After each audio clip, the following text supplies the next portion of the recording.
Amatakape, Ampetikile Chantewashte, Nape Chuzapalo. Our relatives, with a good heart, I greet each and every one of you.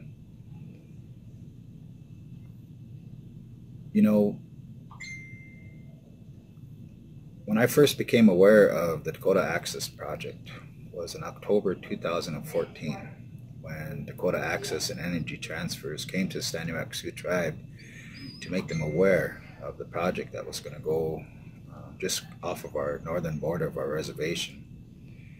And it was at that time that our chairman, Dave Archambault II, told them that we were in opposition of that project, that we didn't want that to go through our water. And it was really a powerful day. 4 of our council members also spoke, but the one that really stuck out of my mind was then Councilwoman Phyllis Young, when she reminded the pipeline people that we were Sitting Bull's people and that we were going to utilize all of our resources to stop this project from happening, even if it meant calling upon our young warriors. A lot of people think that Staniwak Sioux tribe has just now engaged this fight, but it's not true. We've been in it for about 2 years now. And there's something really amazing happening. It seems like history is repeating itself. So if you go back to June 25th, 1876, at the Battle of the Greasy Grass, when Major Reno charged the camp down in the valley floor, he struck the Hunkpapa camp first. And the Hunkpapa held them off long enough for the rest of the nation to rally and to mount a defense. And then a stunning victory that occurred after that, when they wiped out General George Armstrong Custer in the 7th Cavalry. And it seems like history is repeating itself again, because in October of 2014, when they came to our shores and said this was a done deal, they struck the Hunkpapa camp again. And the Hunkpapa have been holding them off for 2 years, waiting for the rest of the nation to rally behind us. Early on, we realized that if we stood alone, that we were going to fail. There was no possible way that we were going to be able to defeat this if we stood alone. So a call went out to the Ocheti Shakoi, the 7 council fires of our nation. And mainstream society would know us as the Great Sioux Nation. And we told our relatives that. And there was a ceremony that was actually conducted here on Staniwak in February of this year. And during that ceremony, the instructions we were given was that if the Ocheti Shakoi stands together and if we believe in our Chinupa, our sacred fight, that we were going to once again be victorious. So the protests, the demonstrations, the camps actually stemmed from a prayer. And what we didn't know at that time, though, when we gathered to ask for good direction, strength, and protection, was that that prayer was going to go all the way around the world. We had no idea that that was going to happen. So when we received pre-construction notice from Dakota Access that they were going to begin construction at PCN 4, which is just north of Cannonball, North Dakota, social media, people start sharing that word on social media. And at first it was just a handful of protesters and demonstrators up there. And then it started to grow.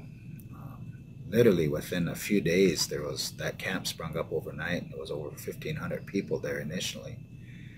That camp's grown in size from 1,500 to sometimes 5,000 people along that river bottom there. And when they first set up the structure and they created the council lodge, that night when we went in to listen to our elders speak, they spoke in Lakota. And what they put in our minds was that thought: what are we going to do for the next 7 generations to protect the land, to protect the water, and protect the air for our children, our grandchildren, and those not yet born? What are we going to do for the next 7 generations? And that thought, when you think about it, when Dakota Access came to our shores, when Army Corps of Engineers authorized those permits, they literally gave us no choice but to resist. Because if that pipeline's allowed to go through, and when it leaks, it's not a matter of if, it's a matter of when and where that pipeline leaks. It's not going to be our generation that will deal with that. It might be our children, our grandchildren, and those not yet born. And when you think about, as Lakota, Dakota people, our children are our greatest resource. Our children are our greatest asset, because it's them that are going to carry our ways on into the future.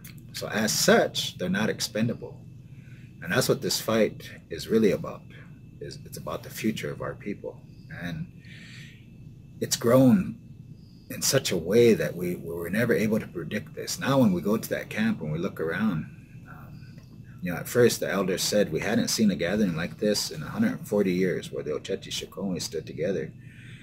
But now we go and we look at that camp and we realize we've never seen a gathering like this ever. No one has ever seen something like this on this continent, where now to date over 300 tribal nations have signed resolutions in support of Standing Rock. And as a Hunkpapa, as a father, as a grandfather, as a son, as a relative, we have no choice but to win.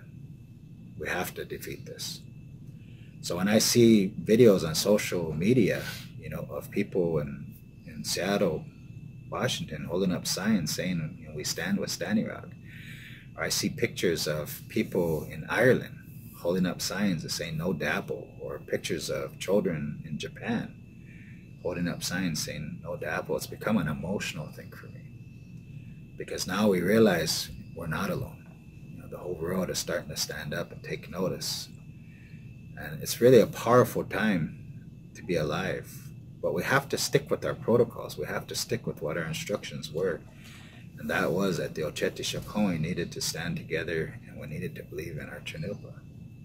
So we know we're not alone. We know that our ancestors are in this fight with us. We know that all the forces of nature are in this fight with us. And like I had stated earlier, there's many. The United States is one of the few countries in this world that's in denial of climate change, and they put all of their faith in a groundhog seeing or not seeing its shadow as an indicator of spring.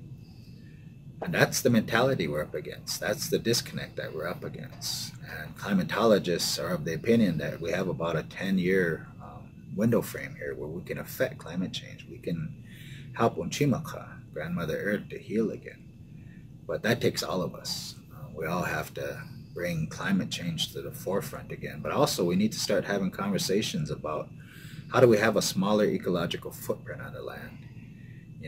This is time for us as a people to stand up and encourage the United States government to decrease its dependency on oil and to start putting its resources into renewable energies, solar, geothermal, wind energies. But it starts with us. We can't blame the government for not taking those initiatives and approaches if we're not willing to take them ourselves. And it could be something as small as, when you go to gatherings, take your watecha plates. There was a time when my grandmother, as we traveled, carried her own cups, her own bowls, her own utensils. So when there was feeds and things like that, you didn't have to introduce plastic and styrofoam into the environment. We need to get back to some of those practices. We need to get back to producing our own food, because if we can reduce our dependence on corporate America, we're going to start to affect things. We're going to start to create change. And we need to really catch this wave. We need to catch what's happening right now. Because, it's not about us. It's about our children, our grandchildren, and those not yet born. So that's how strong we have to be in our faith today. We have to be so strong in our faith and our convictions that we're going to reach out 7 generations into the future to ensure that they have clean water, good land, clean air. Go ahead, Chitwolo.